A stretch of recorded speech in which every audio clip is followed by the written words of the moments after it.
আমরা আসছি যে বরানগরে মাস্টারমশাই ভগ্নীর বাড়িতে ছিলেন, সেখান থেকে দর্শন করেছেন। তো উনি ভাবছেন কখন যাব ঠাকুরকে দেখতে। তো ঠাকুরের কাছে আবার এসেছেন রবিবারে অবসরের পরে। এসে দেখছেন একজন 18 বছর 18-19 বছরের একটি ছেলে, তার দিকে তাকিয়ে ঠাকুর খুব আনন্দ। সে ব্রাহ্ম সমাজে যাতায়াত করে, আর খুবই তেজপূর্ণ শরীর, দুটি চোখ উজ্জ্বল, ভক্তের চেহারা। মাস্টারমশাই নিজেও খুব শিক্ষিত ছিলেন, তো সুতরাং এই শাস্ত্রের এইগুলো উনি জানতেন।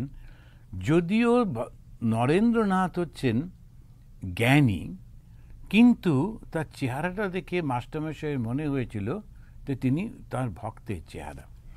ঠাকুরেরকে দেখে স্বামীজি বলেছিলেন, ওপরে মনে হচ্ছে যেন কত ভক্ত, আসলে কিন্তু উনি জ্ঞানী। তো জ্ঞানী আর ভক্তের মধ্যে পার্থক্য কি? তো জ্ঞানীরা সম্পূর্ণভাবে আসক্তি শূন্য, এবং সেই কারণে তাদের ব্যবহারগুলো খুব রুক্ষ সূক্ষ্ম হয়। আর ভক্ত হচ্ছে ব্যবহারের মধ্যে খুব মিষ্টি ভাব থাকে, আপন ভাব থাকে, কেননা সে অন্যের মধ্যে ভগবানকে দেখার চেষ্টা করে, দেখে। সেই জন্য তাদের যেন কষ্ট না হয়, তাদের জন্য কোনো অসুবিধে না হয়, এই রকম ভাবতে গিয়ে তিনি করেন। তো এই দুটো ভাবের মধ্যে একটা হচ্ছে ভক্তি আর একটা হচ্ছে জ্ঞান। আমরা দেখেছি যেমন স্বামী গম্ভীরানন্দজির মাঝে মধ্যে তিনি একেবারে, সবাই বলতো ওনারা, কাট অ্যান্ড ড্রাই, একেবারে যে বেদান্তের এই বাক্যটা, এই জগতে তো কোনো কিছু নেই, সুতরাং কারুর সঙ্গে কিছু নেই। কিন্তু খুবই ভালোবাসতেন না তা নয়, খুবই ভালোবাসতেন আনঅ্যাটাচ ভাবে।